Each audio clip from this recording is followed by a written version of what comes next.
Vous pouvez vous lever, s'il vous plaît? Nous allons commencer à adorer le Seigneur. Merci.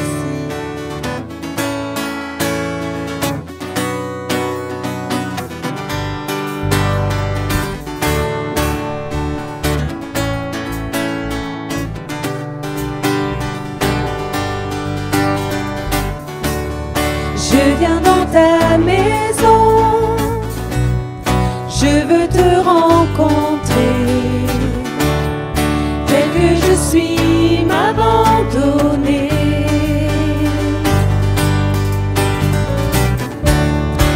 Alors que nous chantons, ton esprit me remplit, mon âme est libérée.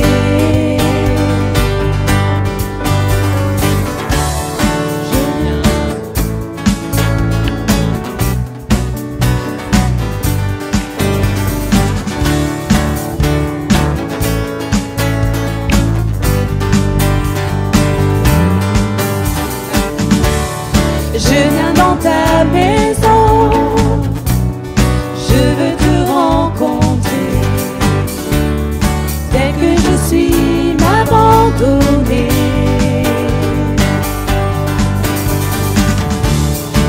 Alors que nous chantons, ton esprit me remplit, mon âme est libérée.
Merveilleux pour nous, parce que c'est toi la source de la vie. Alors viens, Seigneur.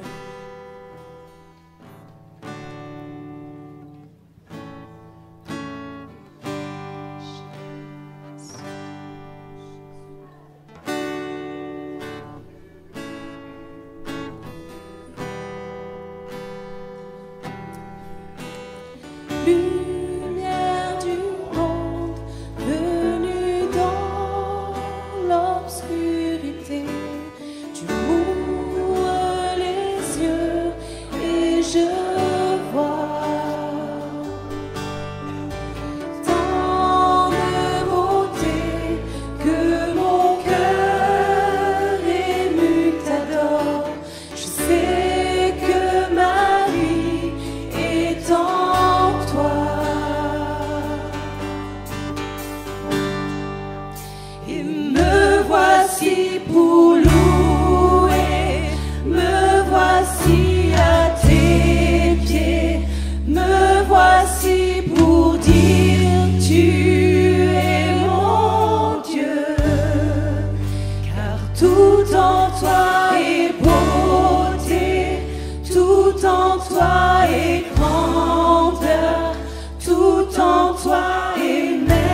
Toi qui nous accompagnes ici sur terre, nous avons besoin de toi. Nous avons besoin que tu nous rafraîchisses, que tu nous renouvelles. Nous avons besoin que tu nous conseilles, que tu nous conduises. Merci Saint-Esprit pour ton appui. Merci parce que tu es le meilleur ami qu'on puisse avoir ici sur terre. Merci parce que tu nous dis tout ce que tu entends auprès du Père. Merci, merci pour tout ce que tu fais. Alors ce matin, viens, souffle sur ton peuple. Rafraîchis-nous. Renouvelle nos pensées, la disposition de notre cœur, que nous soyons tout ouverts à ce que tu as à dire, à nous transmettre ce matin. Merci Saint-Esprit pour l'œuvre que tu fais dans nos vies. Merci Jésus. Merci.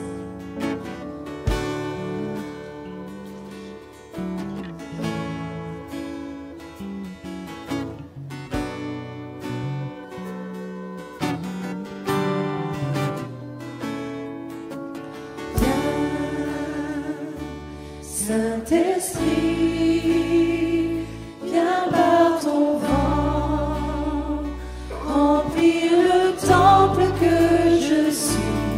Oh, viens, Saint-Esprit, souffle puissant,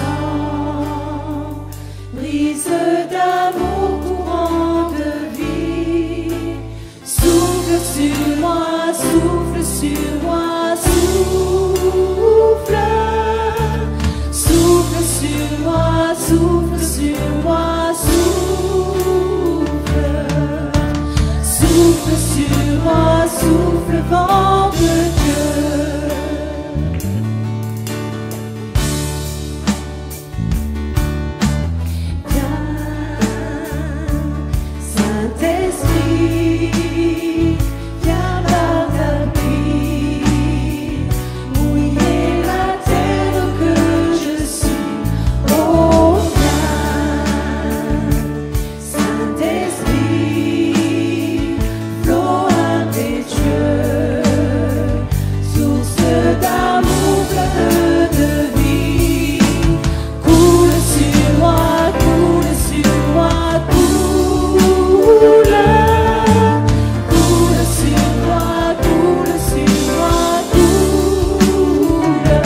viens par ton feu, brûler l'offrande que je suis. Oh, viens, Saint-Esprit, feu dévorant, brasier d'amour, flamme de vie, embrasse-moi, embrasse-moi, brûle, embrasse-moi, embrasse-moi, brûle, embrasse-moi, embrasse-moi, brûle, embrasse-moi, embrasse-moi, brûle, embrasse-moi, brûle de Dieu. Embrasse-moi, embrasse-moi, brûle, embrasse-moi, embrasse-moi, brûle, embrasse-moi, brûle, feu de Dieu.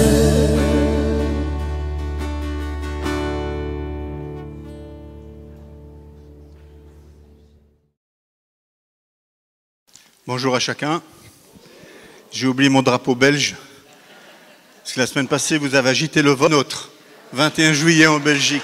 Donc, voilà. Je veux, avant de prêcher, vous remercier en tant qu'Église, remercier le pasteur Robert aussi, d'avoir eu la foi, le courage d'accueillir ma sœur et mon beau-frère au milieu de vous. Et sachez que nous prions vraiment pour vous là-bas.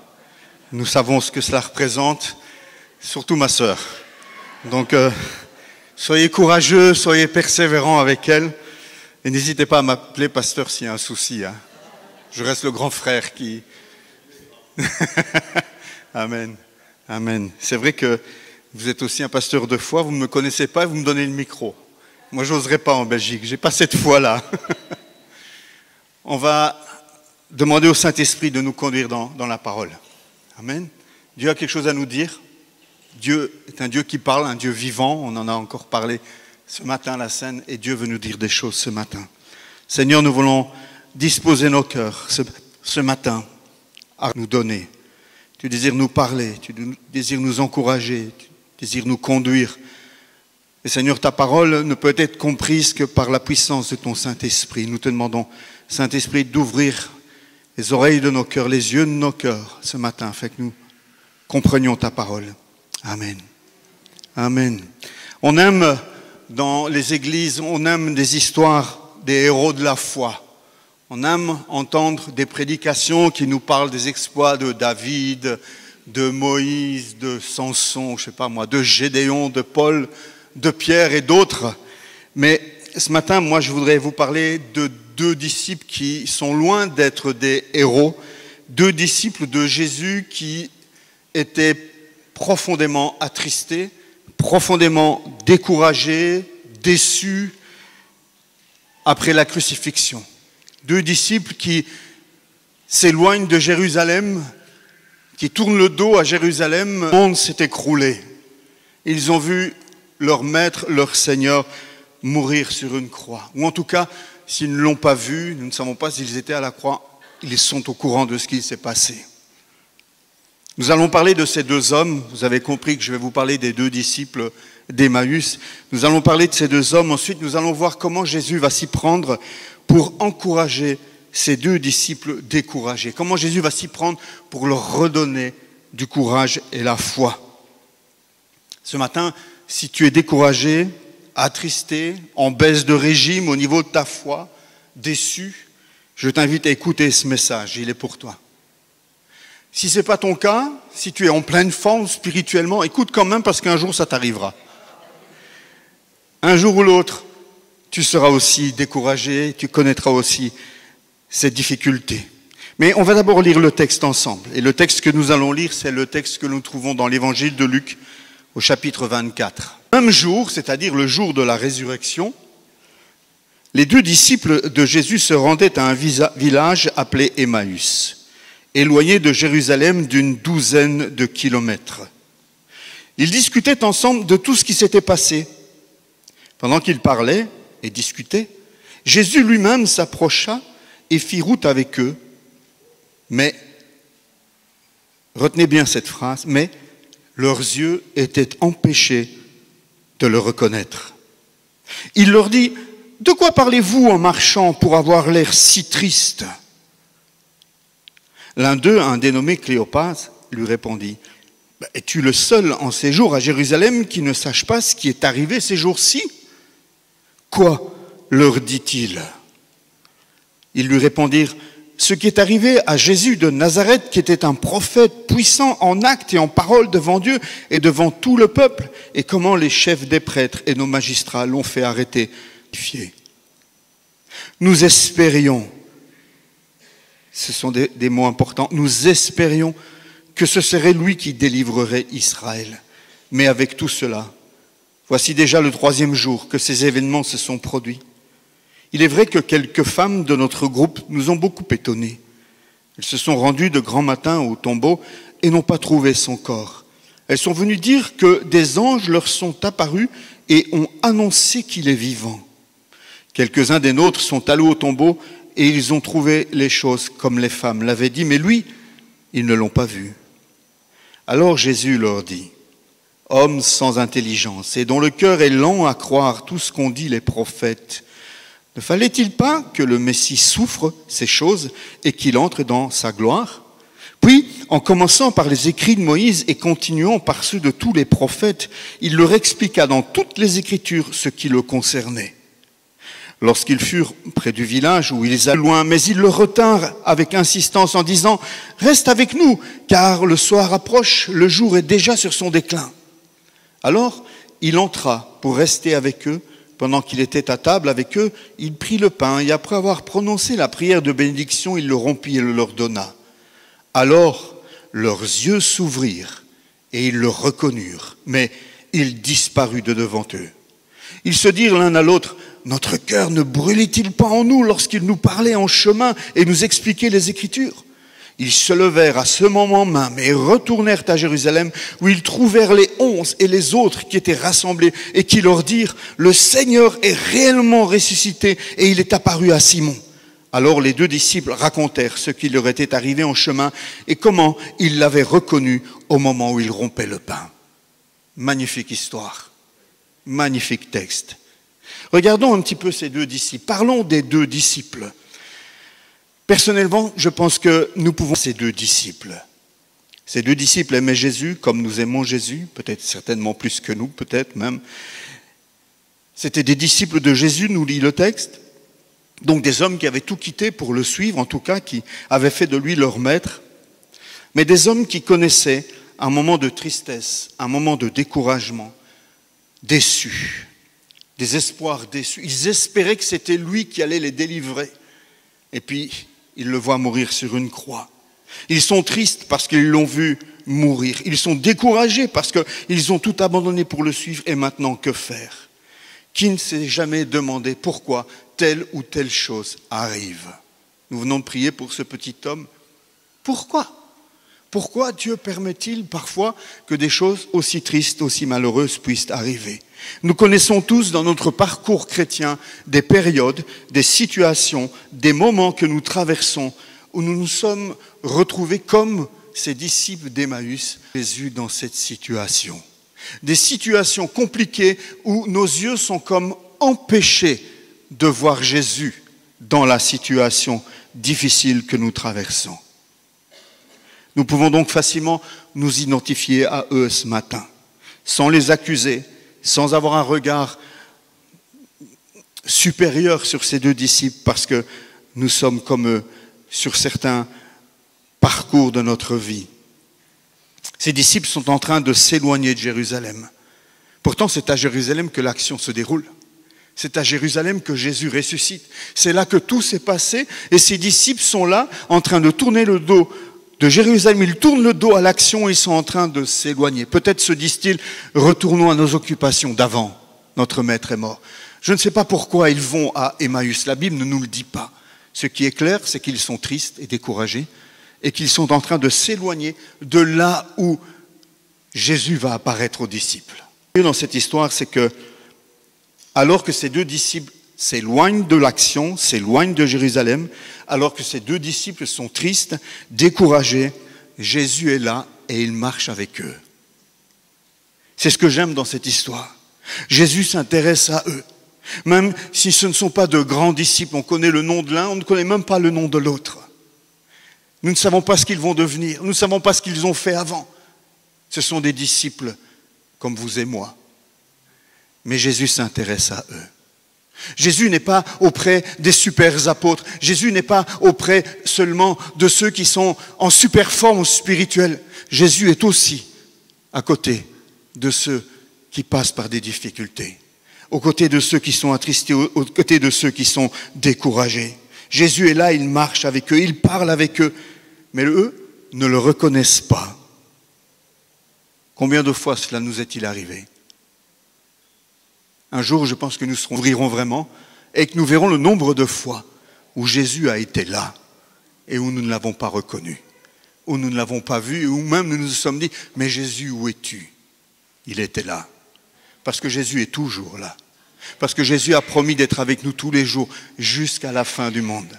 Et ce que Jésus promet, Jésus l'accomplit. Parce qu'il ne peut se renier lui-même. Alors Jésus, il est là, il marche avec eux, il est à côté de ses disciples. Revenons sur cette expression. Leurs yeux étaient empêchés de le reconnaître. Si je pouvais avoir un petit verre de champagne ou de muscat ou de l'eau tout simplement, je serais le plus heureux des hommes. Revenons sur cette expression. Leurs yeux étaient empêchés de le reconnaître. Et la question qui vient à notre esprit immédiatement, c'est « Mais pourquoi ? Comment cela se fait-il ? Comment cela se fait-il que ces deux hommes qui étaient disciples de Jésus, côtoyaient Jésus, qui avaient peut-être même mangé avec Jésus, qui avaient écouté de nombreux enseignements de la part de Jésus ? J'espère que si vous me rencontrez au supermarché dans 2 jours, vous allez me reconnaître, non ? Ne fût-ce que parce que... Mais là, ces deux disciples ne reconnaissent pas Jésus. Comment cela se fait-il ? Bien-aimés, il y a des situations et des périodes de notre vie où nous aussi, nous sommes comme empêchés de reconnaître Jésus. Et la cause de cela, il peut y en avoir plusieurs. Dans la vie de ces disciples, je me dis que peut-être la diminution de leur foi les empêche de reconnaître Jésus. Ces disciples ont tout misé sur Jésus, ces disciples ont mis toute leur espérance en Jésus, et Jésus est mort. Leur foi en prend un sacré coup, n'est-ce pas ? Lorsque ta foi diminue, lorsque notre foi diminue, lorsque nous n'alimentons pas notre foi, eh bien, parfois, nos yeux sont comme empêchés de reconnaître Jésus dans la... Ça peut être aussi la déception. Ces disciples sont profondément déçus. Ils espéraient que, mais ça n'est pas arrivé. Du champagne, merci. Ils espéraient que, mais cela n'est pas arrivé. Ces disciples sont profondément déçus. Ces disciples avaient mis des attentes sur Jésus qui n'étaient pas fondées. Jésus n'était pas venu les libérer de l'Empire romain, de l'oppression romaine. Jésus était venu pour libérer d'un ennemi bien plus puissant, bien plus cruel. Il était venu pour nous délivrer du péché. Parfois, nous mettons nos espérances et notre espoir sur Jésus, mais parfois pas au bon endroit ou pas pour la bonne chose. Et dans ces moments-là, nous sommes déçus aussi. Mais Jésus, j'ai prié. Mais Jésus, j'ai demandé, pourquoi n'as-tu rien fait ? Ça peut être les émotions, ça peut être les inquiétudes qui nous empêchent de voir Jésus. Ça peut être la tristesse. Vous savez, quand nos yeux se remplissent de clair, la tristesse, le deuil, toutes sortes de situations comme celle-là que nous pouvons traverser qui nous empêchent de reconnaître Jésus. Il y a des gens qui viennent à l'église, qui sont fidèles à l'église, mais qui n'ont toujours pas rencontré Jésus. Vous savez que ça existe dans les églises. Des gens qui croient connaître Jésus, des gens qui ont reçu un enseignement petit sur Jésus, qui ont fait un catéchisme ou qui ont fait d'autres lectures ou je ne sais quoi, qui pensent connaître Jésus. Mais leurs yeux sont empêchés de reconnaître Jésus. Ils n'ont jamais vu le ressuscité. Il y a des gens comme ça dans nos églises aussi. Est-ce que tes yeux sont empêchés de voir Jésus ce matin ? Connaître des choses sur Jésus et connaître Jésus, sont deux choses différentes, totalement différentes. On peut connaître énormément de choses sur Jésus, on peut lire les histoires, on peut penser être au top rencontré personnellement. Ça ne sert à rien. Chaque homme, chaque femme doit faire une rencontre personnelle avec Jésus. Doit avoir ses yeux qui s'ouvrent et doit rencontrer le ressuscité. Ces rencontres-là transforment les vies. La connaissance ne transforme pas. Une rencontre avec Christ va transformer ta vie. Y a-t-il des personnes ici qui sont comme empêchées de reconnaître Jésus? Je crois qu'il y en a. Nous sommes tellement fragiles, reconnaissons-le ce matin. Notre foi peut si vite vaciller. Mais la bonne nouvelle, c'est quelles que soient les circonstances, quelle que soit la situation, quel que soit ton niveau de foi, quel que soit ton niveau de spiritualité, Jésus est là. Et il marche à tes côtés. Jésus est fidèlement présent, patiemment présent, toujours aimant, toujours. Combien de fois dans ma vie personnelle, je ne m'approchais de Dieu que lorsque je me sentais digne. Je me croyais digne. Combien de fois je ne m'approchais de Dieu que lorsque je ne pensais n'avoir rien à me reprocher, ou quelque part j'étais fier. Et quand j'étais moins fier de moi, quand j'avais péché, combien de fois je fouillais la présence de Dieu. Je croyais que Dieu m'avait abandonné, mais en fait Jésus est toujours là. Sa fidélité ne dépend pas de ma fidélité. Il est le fidèle. Alors, que va faire Jésus dans cette histoire? C'est ça qui est aussi intéressant. Comment Jésus va-t-il s'y prendre avec ses deux disciples découragés? La première chose que Jésus va faire, c'est qu'il va les rejoindre sur leur chemin de tristesse. Jésus va s'approcher d'eux. J'aime bien cette citation de Charles Spurgeon qui dit « Quand deux chrétiens parlent de Jésus, très vite, Jésus s'approche. » Quand deux disciples parlent de Jésus, très vite, Jésus s'approche et se joint à la conversation. Et il continue en disant, parlez de Jésus et rapidement, vous parlerez avec Jésus. Je vous encourage, frères et sœurs, à parler de Jésus entre vous. C'est le meilleur moyen d'inviter Jésus. Mari et femme, en famille, en groupe de prière, en réunion entre amis, parlez de Jésus. Jésus va venir. Jésus sera là et vous parlerez rapidement avec Jésus. Jésus, qu'est-ce qu'il fait dans cette histoire? La première chose qu'il fait, c'est qu'il vient, il se met au niveau de ses disciples. Il se met à leur côté et il se met à faire un bout de chemin avec eux. C'est encore ce que Jésus fait aujourd'hui avec chacun d'entre nous. Jésus s'approche. Jésus ne fait pas de reproches à ses deux disciples. Jésus connaît la faiblesse de ses disciples. C'est pour ça que nous aimons tant ce texte de Romains, chapitre 15, d'Hébreux, chapitre 4,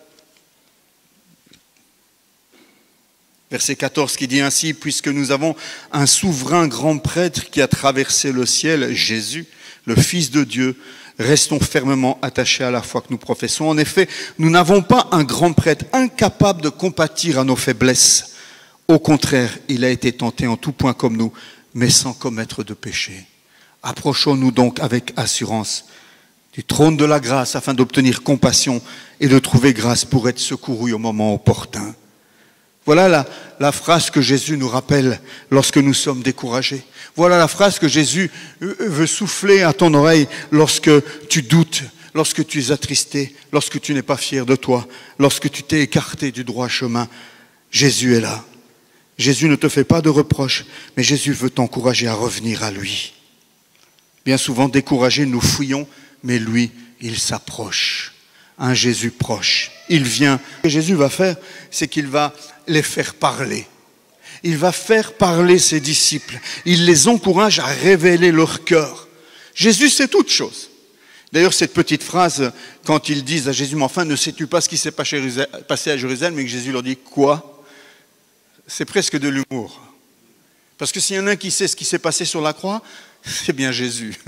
S'il y en a un qui sait ce qui s'est passé à Jérusalem, c'est bien Jésus. Pourquoi est-ce que Jésus joue ce petit jeu? Parce qu'il sait que ses disciples ont besoin d'exprimer leur douleur.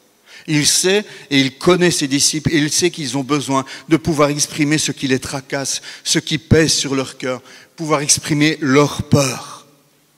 Je trouve ça extraordinaire d'avoir un Dieu qui prend le temps de nous écouter. Dieu aime t'écouter. Est-ce que tu peux imaginer ça? Le Dieu qui a créé l'univers, ce Dieu tout-puissant, grand, aime t'écouter, ma sœur. Il aime entendre ce que tu as sur ton cœur.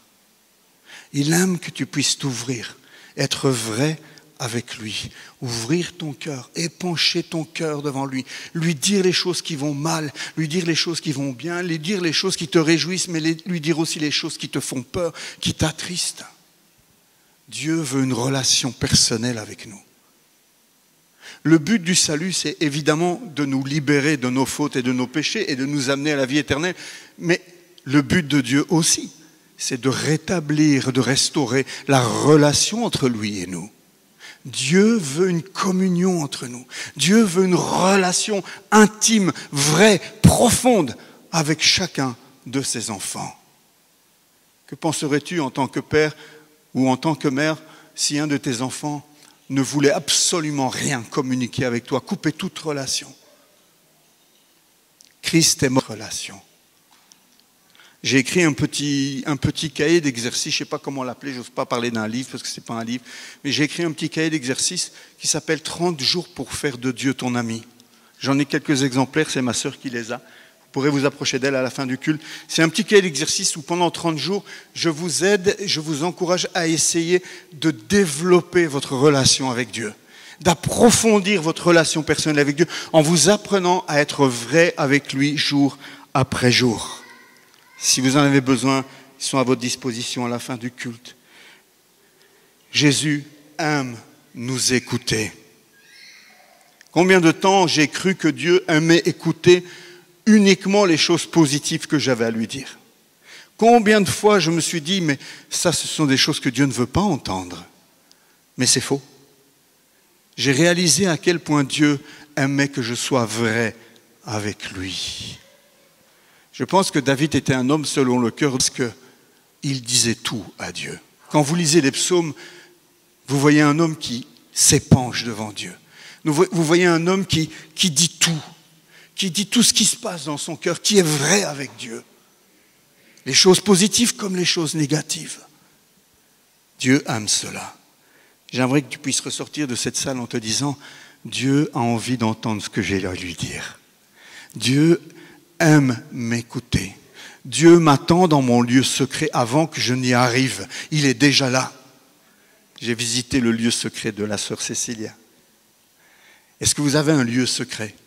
Un endroit où vous rencontrez Dieu, où quotidiennement vous vous mettez à part et vous cherchez sa présence, où vous le laissez vous interpeller, vous le laissez vous renouveler, vous transformer. Ensuite, troisièmement, Jésus va poser un diagnostic. Dans Parole de vie, c'est traduit « Vous ne comprenez rien, votre cœur met beaucoup de temps à croire ». Et en lisant ma réflexion, c'est de dire « C'est vrai Seigneur, tu as raison. Qu'est-ce que je suis dur de la feuille. Qu'est-ce que je suis lent à croire. » On pourrait se dire pour le moins que la méthode que Jésus utilise est étonnante. Pourquoi est-ce que Jésus ne l'aura pas dit directement en les rencontrant sur le chemin? « Eh les gars, c'est moi, je suis Jésus !» Pourquoi est-ce que Jésus laisse comme ça toute cette histoire se dérouler? Pourquoi est-ce qu'il ne s'est pas révélé à eux directement? Ça aurait été vachement plus rapide. En tout cas, c'est comme ça que moi j'aurais fait. J'aurais dit aux 2 disciples, « ouvrez les yeux, c'est moi, je suis Jésus. Regardez mes mains, regardez mes pieds, regardez mon côté percé. Je suis ressuscité. » Ça aurait été plus rapide et plus simple, non? Mais Jésus avait une intention. Ce que Jésus voulait faire, c'était rebâtir la foi de ses 2 disciples. Et pour rebâtir la foi de ces 2 disciples, Jésus va leur faire la plus belle étude biblique qui a jamais été faite sur la personne de Jésus. Il va prendre un Saint-Testament, il va expliquer à ses 2 disciples tout ce qui concernait Jésus. Et pendant que Jésus est en train de donner cette merveilleuse étude biblique, quelque chose se passe. Un feu s'allume dans le cœur des disciples. Le texte nous dit, Notre cœur ne brûlait-il pas en nous lorsqu'il nous parlait en chemin et nous expliquait les Écritures? Ils n'ont pas encore reconnu Jésus. Mais alors qu'ils sont en train d'écouter cette étude biblique, un feu s'allume en eux. Leur cœur est en train de s'embraser. La Bible ne dit-elle pas que la foi vient de ce qu'on entend et ce qu'on entend vient de la parole de Dieu? Frères et sœurs, si votre foi est en veille, si votre foi est fatiguée, malade, si votre foi diminue, je vous encourage à plonger dans la parole de Dieu. N'allez pas sur YouTube. Ne cherchez pas la dernière prédication du pasteur Robert ou du pasteur Éric. N'allez pas à la pharmacie acheter des pilules de foi, ça n'existe pas. Plongez dans la parole de Dieu. La parole de Dieu va rebâtir votre foi. La parole de Dieu a cette capacité de rebooster notre foi, de construire notre foi, de la faire grandir, de la rendre en bonne santé. Frères et sœurs, est-ce que nos cœurs brûlent encore lorsque nous lisons la parole de Dieu? Est-ce que nous sentons encore nos cœurs s'embraser lorsque nous sommes occupés à méditer la parole de Dieu? Est-ce que nos cœurs s'embrasent encore lorsque nous nous approchons de Dieu? Ou est-ce que nos cœurs sont comme empêchés de reconnaître Jésus? Il est bon d'être honnête ce matin. Il est bon de faire de temps en temps un petit check-up spirituel, un petit check-up de notre foi. On prend tellement soin de notre corps, mais si peu soin de notre âme. On dépense tellement d'argent pour être très beau le dimanche matin. Ce matin, posons-nous la question, est-ce que mes yeux seraient-ils empêchés de reconnaître Jésus? Le connais-tu réellement? L'as-tu rencontré réellement? A-t-il réellement transformé ta vie? N'aurais-tu pas besoin que tes yeux s'ouvrent à nouveau ce matin? Regardons le résultat de toute cette rencontre avec Jésus. La première chose que l'on voit, c'est que les disciples ne veulent plus laisser partir cet inconnu. C'est encore un inconnu. Mais les disciples sont, waouh, ce gars, waouh, il nous a embrasé le cœur avec toute cette étude qu'il nous a faite sur l'enseignement. On ne veut pas le laisser partir. Le texte dit qu'ils veulent le retenir avec insistance. Le terme grec, c'est avec violence. Le même mot qui est utilisé ce sont les violents qui s'emparent du royaume de Dieu. C'est le même mot grec. Avec violence, avec insistance, ces deux disciples disent, non, ne pars pas, reste avec cet étranger, cet inconnu, à rester avec eux. Et Jésus accepte. Jésus accepte toujours lorsque nous l'invitons. Jésus ne refuse jamais une invitation. Si tu lui demandes de venir, il viendra.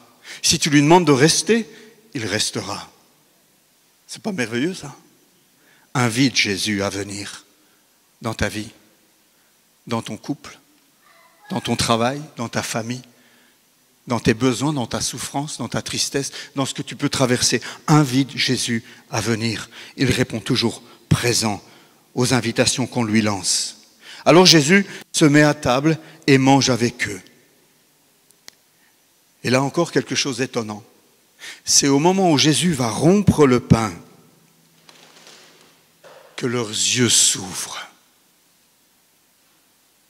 Ses disciples étaient peut-être dans la chambre haute quelques jours avant.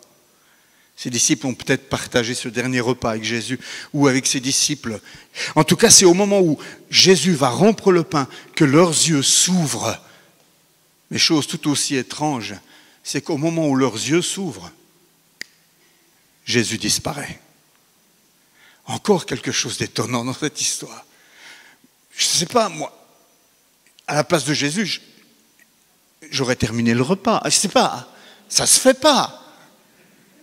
Je serais resté un instant au moins, j'aurais profité un petit peu. Ah ça y est, ils m'ont reconnu, allez.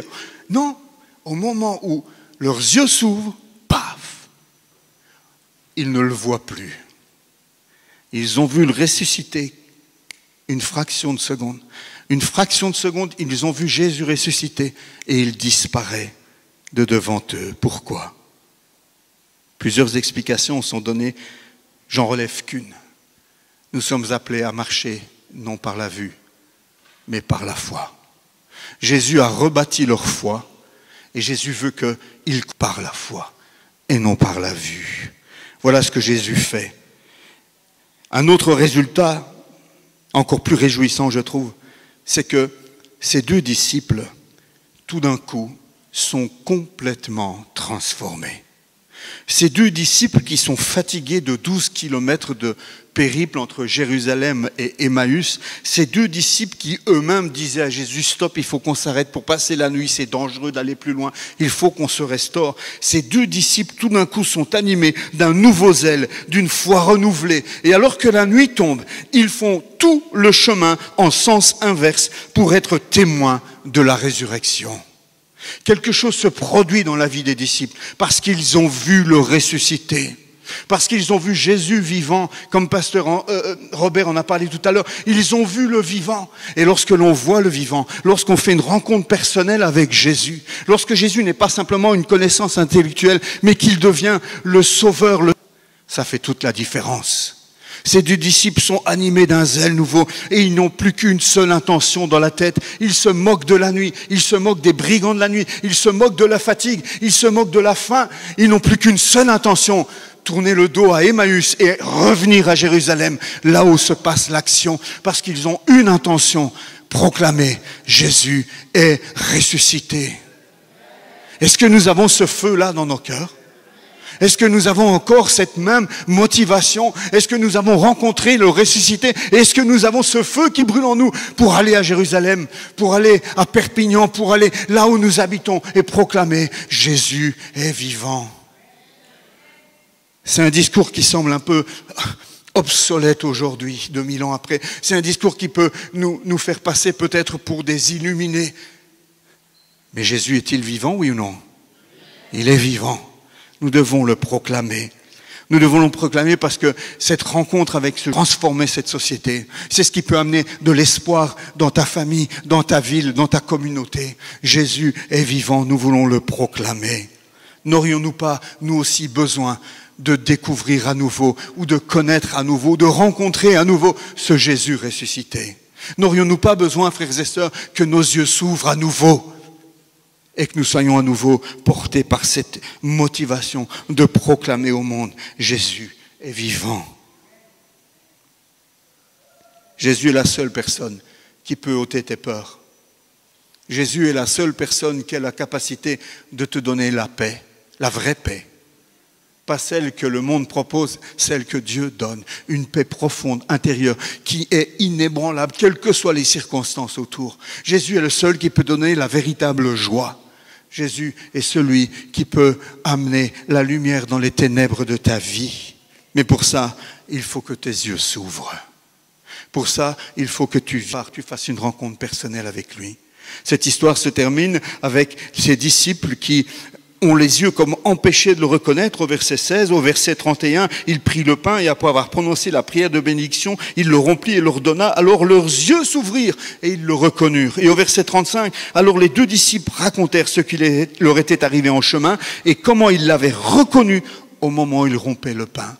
Pasteur Robert l'a bien expliqué tout à l'heure. Le pain et le vin, c'est le symbole de la mort et de la résurrection de notre Seigneur Jésus-Christ. Et nous faisons ça jusqu'à ce qu'il revienne.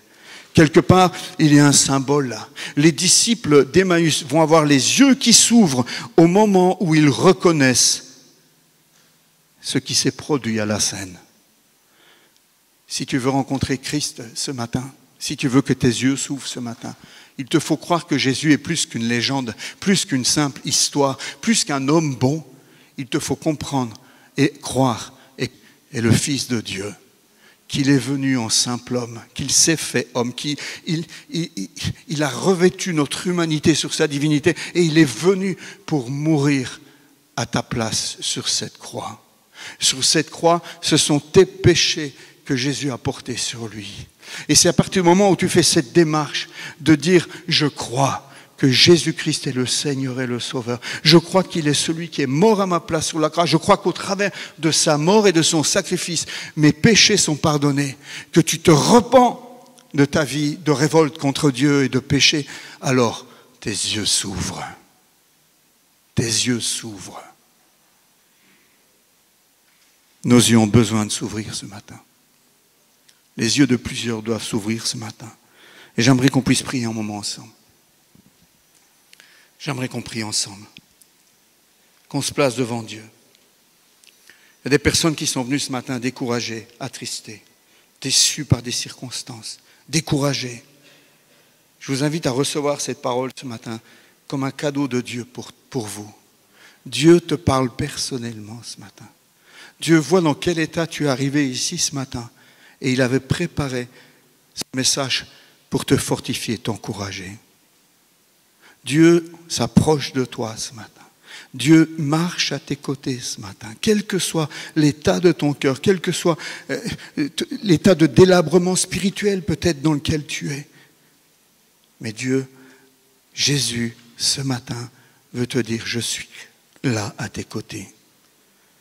Je veux écouter ta peine, je veux écouter tes difficultés et je veux rebâtir ta foi. Si quelqu'un est concerné par cela ce matin, je l'invite simplement à se lever à sa place, à répondre à Dieu et dire, Seigneur, oui, je suis cet homme-là, je suis cette femme-là et je reçois cette parole de ta part comme un encouragement. Lève-toi simplement. Peut-être qu'il y a des personnes ici dans cette salle qui réalisent qu'en réalité, ce ressuscité, ils ne connaissent pas. Ils connaissent des choses sur Jésus, mais ils ne connaissent pas réellement Jésus. C'est le matin, c'est le jour où tu peux faire cette rencontre avec Christ ce matin. Lève-toi à ta place. Si tu veux faire ce pas, tu ne comprends pas tout peut-être, tout n'est pas encore totalement clair, mais en tout cas, il y a un désir dans ton cœur de dire, mais j'aimerais bien mieux connaître ce Jésus. Je voudrais que mes yeux s'ouvrent. Je viens ici, mais je pige rien, je comprends rien. Mais je veux connaître ce Jésus-là. Je veux lui donner l'occasion de se révéler à moi. Lève-toi à ta place, que je puisse prier aussi pour toi. Seigneur, merci pour ta grâce ce matin qui se révèle, qui se manifeste. Merci de ce que tu es là, Seigneur. Au secours, Seigneur, de notre foi parfois si faible. Tu viens au secours, Seigneur, de nos cœurs parfois si fragiles. Viens, Saint-Esprit. Viens, Saint-Esprit. Je voudrais encourager les personnes qui se sont levées à s'avancer. On va prier avec elles, avec Pasteur Robert. On va juste rapidement vous imposer les mains. On va demander à Dieu de vous toucher. Est-ce que je peux inviter le Pasteur David à nous rejoindre? C'est mon confrère. Viens, Pasteur David. Et on va laisser la louange poursuivre et on va prier pour ceux qui sont dans le besoin ce matin.